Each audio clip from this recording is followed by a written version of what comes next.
All right, welcome to the Lucky 13 podcast, where we talk about all things people and profit. But the first thing we have to talk about is, as of this date, April 2nd, we were going to record this yesterday, but then if I brought this up, everybody would think it was April Fool's Day. Correct. But it's not.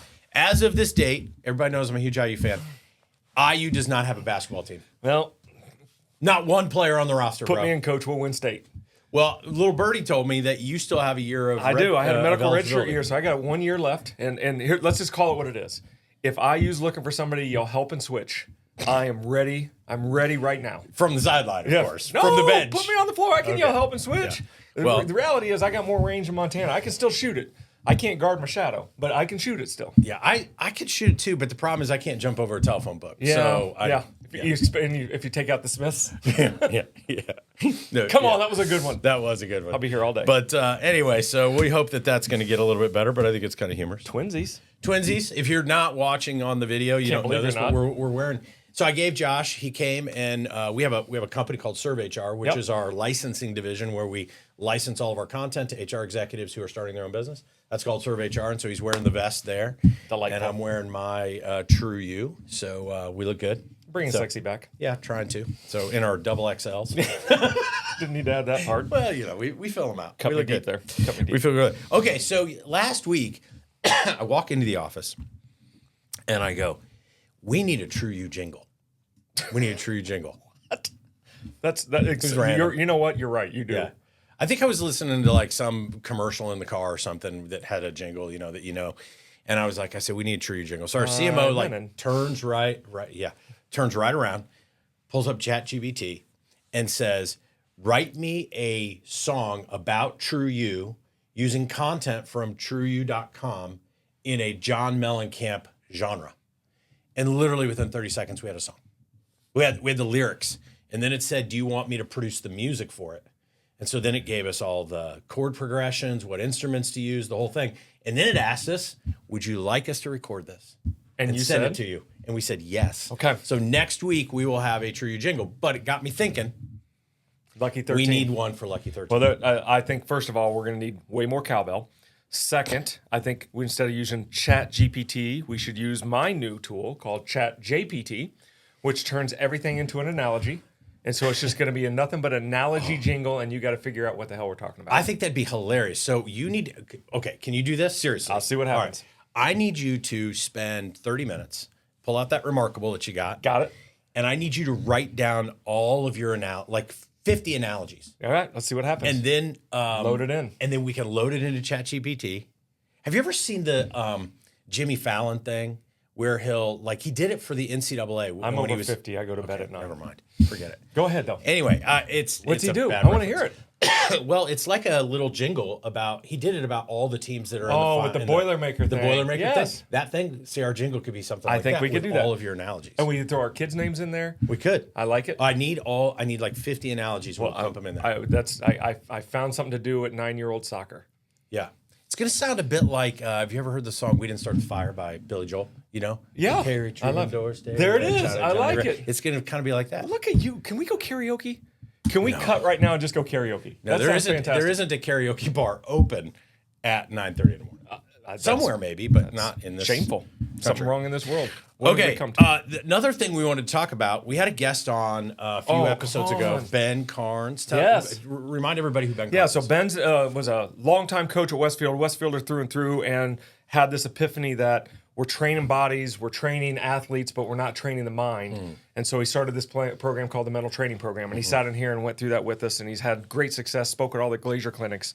Real quick, South Ripley, one of our local schools down south. In Indiana. Basketball. We know Indiana basketball had just not had the seasons over their history, not winning seasons. Every once in a while had some of those ones and twofers. And he made a great connection with that program, and so he started implementing the mental training program. And I want to give Ben and South Ripley a shout out. We're going to do a video series on them in April, but they just got to the regional finals a couple weeks ago, 23 wins for the season. Yes, I know they had some great athletes and great coaches, but I got to call it out. That guy stood right here, and then he goes and makes an impact in one of our locals, and I'm going to give him a huge shout out on that, and maybe I need to work on that, and then I will officially make the Indiana roster. Yeah. I'm going to tell him I'm MTP certified. Yeah. Mental training plan certified. Yes. Well, that's cool. And one of the things that caught me, and I don't know whether he brought it up in our podcast or that session that he did for a bunch of people that you invited.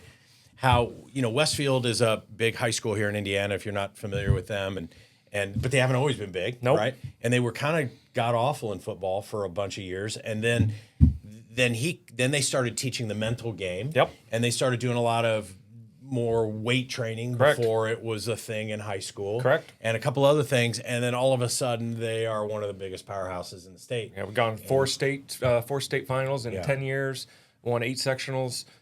Before that, hadn't been to 1 state final and won 2 sectionals in the history of the school. So the mental piece of it is so important, I think, both in the athletic world and in the business world as well. And last shout out on that, Ryan Pepio. Don't know if you remember Ryan Pepio, quarterback at Westfield a long time ago. Oh, yeah. Went to Butler to play baseball, was the opening day starter for the Devil Rays, and he was one of Ben's first mental training program clients. Still works with Ben on that. So kudos to watching a Westfield Shamrock opening day for the Rays. Had 8 strikeouts, too.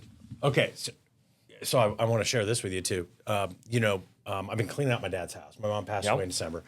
Been cleaning it out. So about a couple of weeks ago, I'm cleaning out this thing, and my mom probably still has my first diaper stuffed away somewhere.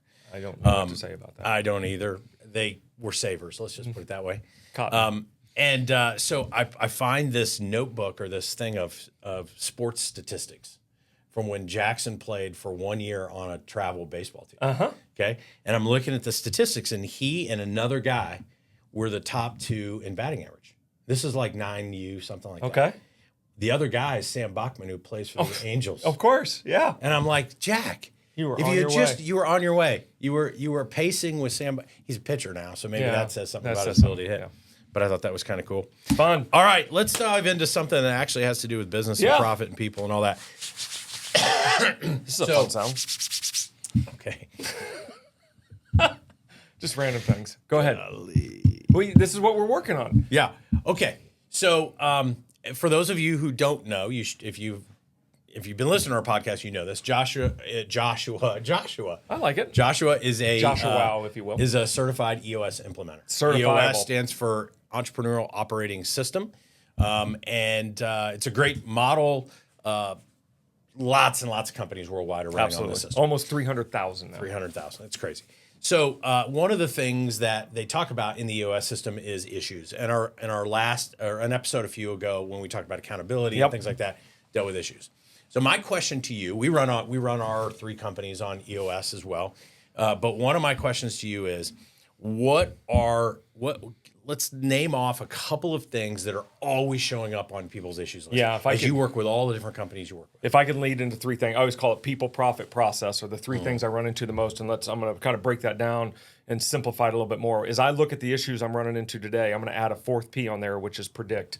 There's a huge prediction gap right now of I want to do $2 million in revenue in the second quarter. And they're either doing 3.4 and the operations team are swamped, or they're coming in at 1.5 and they're trying to figure out how they're going to grow their business and make payroll. That makes sense?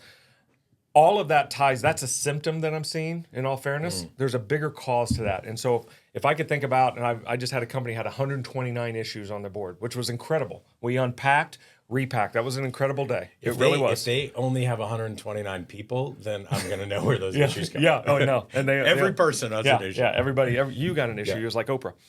So here was if I looked at that and I just you kind of laser in and zone in, it was the inability to say no. The majority of the issues that I saw, and now I'm looking at all the issues of all my teams, it's that we're not saying no fast enough, and those are turning into issues later. And so because of that, I went on this search for not just, you can't just go in and say no. You got to walk in and say, okay, no is a skill set. No is a complete sentence. Can we agree with that? It's one of the greatest complete sentences under the sun.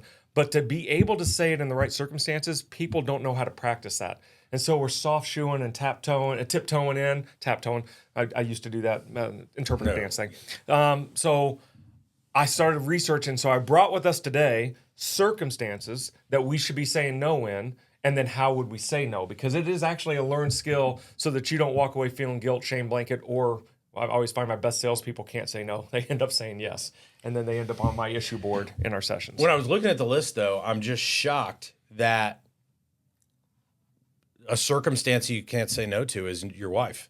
It's not on the list. That's because I can't. So we wouldn't put that on the list. I think that's probably why people are so bad at it. Yeah. At least the men in the business world. Exactly. Okay. If you go home and practice with that, you'll obviously come back in with a black eye, but you'll be ready for anything. You that might comes be your spending way. a lot more time at the office than you expected. Absolutely. Okay, so let's dive in. So saying no, I can hear it. It's tough. You don't want to say no. Because yes feels so good. Feels so good, and it feels so bad to say no.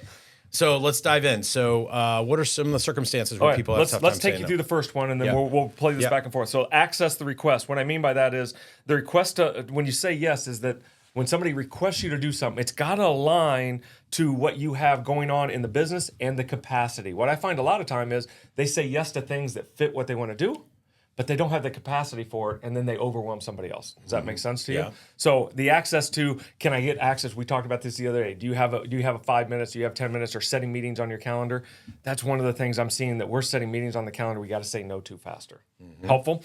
And so the way we say no is the request does not fit your goal or your workload, and so you just usually use that language. Hey, just in all fairness, right now, Mike, my workload's a little heavy. Can I push this for 2 months, 3 months? Put it on my long-term issues. Something to that effect. Does that make sense to you? So you're not saying no, you're just saying no, not right Yeah, now. and we know in sales, not right now is not a great answer. Yeah. But when you're protecting your business and you're getting requested of time or requested of your services, it's okay to say no to that when you don't have the capacity. More importantly, you have to say no when it doesn't line up with your goal.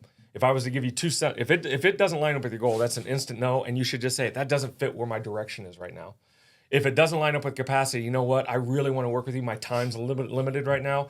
Can we push this to the future when I have some more capacity? Yeah, and I think the easy way to do that is when somebody comes up to you and says, hey, can we talk about this, or I want to talk, is to pull out the second page of your VTO. There it is. And look at the rocks for the quarter. It's easy. And say, well, that meeting you want to have with me, or that thing you want me to take on, does not line up with the 5 rocks that we set in the quarterly planning session a month ago, or with any of our measurables. Oh, you just nailed something that I just ran into yesterday. That it lines up with the 3-year vision, but it doesn't line up with the next 90-day rocks. So the 3-year vision's bigger. And so this fits our 3-year. I get it, but what you're doing over the next 90 days does not fit in there. So what are you willing to give up to do something that you need to get done later that you actually have to do short-term pain now? Does that make sense? Yeah, it makes and sense. it helped us get to that no quicker, which a lot of these kind of no's, we move to our long-term issues list. Does that make sense to you? Yeah, I was in a planning session about 1.5 years ago with my team, and this was kind of a reverse no. There's that exercise that you guys teach in the EOS model where you basically say, "This is what I need more of you, Of course. less of you," that sort of thing. The one thing exercise. The one thing. And so to a person, there were 4 other people in the room. To a person, they all said that they needed less of me being a visionary, which I was like. So they were saying no to me. Yes, like they were saying politely. no to this. But They were doing number 2. They were giving you the alternative solution. okay, and this bothered me, like because I'm the visionary of our organization. So it was like, what, you want me to go on vacation? Like you want me to just leave? Because that's how I show up every day. And it really did bother me. And I was talking to each of them individually a little bit about it, and just kind of understanding a little bit more. And they're like, you can still be a visionary, but the problem that we have, Mike, is that we set these quarterly objectives, and then you're walking in the door saying, wouldn't it be cool if we did this? Yes. And it has nothing to do with those quarterly objectives. So they said, write those things down in your remarkable, and at the right time you can bring them out. But I was thankful that they tempered that for me and said no to me, because I was becoming a distraction. And then that happened leading into last year, which we had our best year ever. There it is. And that's number 2. How do they offer you an alternative? How do we offer an alternative that my yes is there a different way we could approach all those ideas? Could we put them in the remarkable? Could you put them on long-term issues? Could you add them to your same page meeting with the integrator, and the 2 of you get to an answer? Does that make sense? Because in the same token, that has to get another time if there's an alternative solution. Because you as a visionary, I'm going to pick on visionaries for a second. Yeah. I kind of like talking about visionaries. I mean, there's not a bad idea. You are the hey, y'all watch this or hold my beer of the business world. Yeah. I think we can. What if we did this? What if we did this? Yeah, that is a real thing. What I love is when people roll in and they go, I got a great idea. And I'll say, well, you have an idea. Let's let other people decide if it's a great one or not. Can we say that again? I have a great idea. And your response is? Well, you have an idea. Let other people determine if it's a great idea. Qualify great. Because I can say no to the great part and yes to the idea. Yeah. Does that make sense? That's right. And we spend so much time worrying about what I need to say yes and no to. get your no's out faster. This is Warren Buffett. The faster you say no's, the faster you'll grow. It sounds like a Dr. Seuss thing. Write that down. All right. And what you say no to, if you're saying no to something, you're saying yes to something else. Correct. Like we have time and resources is not infinite. Nope. And so we have to, when we say, and I think that was what my team was saying to me. Yeah. It was like, we could go chase these other things, but understand when we do that, unless you're going to go hire a bunch more people, there's all this stuff about our core business that we're not going to get done. It's not on this list, but you just said something that's critical. When you're saying no, you're protecting your inventory, and your inventory is time. Does that make sense? Yeah. So when you say yes to something, I want you to now go look at what the value of the inventory you just said yes to. So if you're $250 an hour, and you say yes to something, and then you evaluate that's a $75 yes I just said to, you just cut your inventory. Yeah. And so that's one of the measures that I look at. By saying yes to this, will this increase our inventory? And I don't mind going through short-term pain for long-term gain on inventory. But man, if you don't treat your time like inventory, then your no's will always be yeses. Yeah. Does that make and sense? you got to to treat your money like inventory too, because unless you're going out and borrowing tons of money or whatever, Yes. you have a finite amount of money. Correct. That you have. You would treat your time, your money, your pieces of brownie like inventory. If I got 15 people there and I got 16 brownies, you got to Why be does careful everything before I always say two. come down to food? Because we're double X's. You called us out earlier. That's your fault. Okay. All right. All right. What's next? Kind of cut me deep. Let's go to prioritize your time. So how do we say no on that time thing? We've kind of gone over this, but you say yes when it absolutely aligns with high potential opportunities, not just the day-to-day, not just I'm going to jump in and be in the responsible seat. This is, I can consult for a little bit of time, but if I'm not being that, I call it the accountable, responsible, driving something, that's when I say yes, which means the flip side is I say no when it's not going to align. When it doesn't align with my high priorities, my high goals, my rocks, my bigger future, you got to say no faster. And we get sidebarred because we want to help, but that's our nature, give to live. But you got to put a measurement on how much can you give to live, because it will come full circle. But if it's coming full circle at the expense of what your unique ability is, you got to get that no out faster.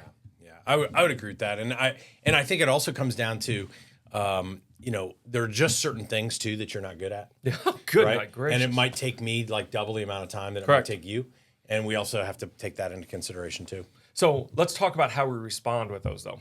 So when we say no, I do believe no is a complete sentence, and I don't need to justify it or explain it, but we want to be a professional. So saying no, I'm a big proponent of how do I say no that you can receive it in a way that you understand. I'm not saying no to you. I'm saying no to the suggestion.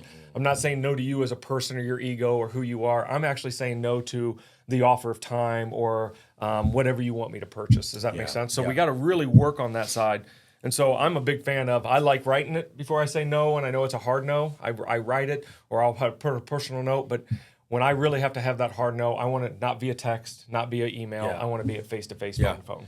One of the things I like to do too is I'll explain to people, listen, when I say yes to something, I'm all in. Yeah. Like I'm all in, like hyper seeking missile. Yeah. And if I can't be that, then I have to say no, because I don't want to half-ass anything. Yeah, we've done that circle, the hell yes, hell no. Yeah. I'm not trying to get, I know we're not allowed to say curse words because we're clean on I think here. hell's okay. Hell's okay? Yeah. Okay. That It's a destination. I feel for some people. I was going to say, you kind of looked at me when you not said going that. there. Yeah. Well, if you're going there, I'm definitely going.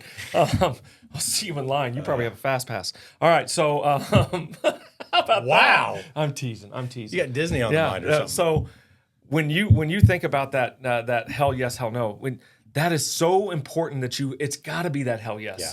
Because if it's not, it's an automatic hell no for me. And to leave it in the middle is that hell part. And I told you, I see so many companies that are eclipsed. They are everything's in hell because they can't get to that yes or no. So they keep, let me do some more research. Let me try it. At some point, you just got to say, you know what? A no today buys me more inventory time to find the right yes later. Yeah. Love it. Makes sense? How about one more? That's that last one, which is rehearse your response. Yeah. Too many people will come off the cuff, and then I find they'll talk themselves back into the yes. So they haven't set it up. And I'm a big, when you say no, it should be 2 sentences or less. It shouldn't have to go through this long-winded explanation. Mike, is it okay if I just say no? I've looked at what my goals, my priorities are, and it just doesn't line up right now. Yeah. And to go any farther than that is opening up yourself, not the person on the other end, yourself, to talking yourself out of it, because we're pleasers by trade, and we want to say yes to everything. So just having that rehearsal, and I've actually got some of my guys that I work with and gals I work with actually have the 2 sentences written on how they say no. That way it's now part of a skill, because no is a skill. Yes is really not a skill. That's really pretty easy. Yeah. No is a skill to say because you know you're leaving something or walking away from something. And my answer is no, it's just you're going to something more important. Yeah. So here's maybe a takeaway, and this may be a little controversial because I hate committing to things and then going back and reneging on them. But maybe a challenge to everybody that's listening is pull out your calendar for the next month and look at all the appointments and all the things that you said yes to. Yep. And is there anything on there that you're like, why did I say yes to that? I knew I should have said no. And you're talking about last month's calendar or this coming month, like the next 30 to 60 days. Because I do it on both sides, but keep going, please. And then if it's not catastrophic, to maybe go back and say no. Yeah. And go to somebody and say, listen, when you first asked me to do this, I should have said no. Like I wanted to say no, but I just wanted to be a pleaser. But I can't commit to this. And I'm sorry if this has hung you up or whatever. And I don't want to put other people in a bad way once that you've committed, but there's probably some things on someone's calendar that they could go back and pull out of. And in that same vein, I love that. Pull out of it, rehearse your answer, give that answer, and then fill that back up with what you should be saying yes to. And if you don't know what your yeses are, go back to your VTO, go back to your rocks, go back to your priorities, and see if you're filling it with. Because if you're not filling your priorities, that's another thing we go through is we highlight calendars. How many of these things are aligned to our vision? And if they're not aligned, what are we doing? Yeah. Does that make sense? Yeah, and that vision, I'm going to expand it just a little bit to say that could be a clarity break. Correct. That could be I'm going to take my wife out on a date. Correct. It could be I'm going to be more present at home with my kids or whatever it may be. It doesn't necessarily have to be where I've got to go fill in that thing with more work stuff. Yeah, it could be you and I working on the pick and roll because we're going to be on the floor next year. See how I tied it all back in? Yeah, definitely. Classic. All right, good stuff. So here's to saying no.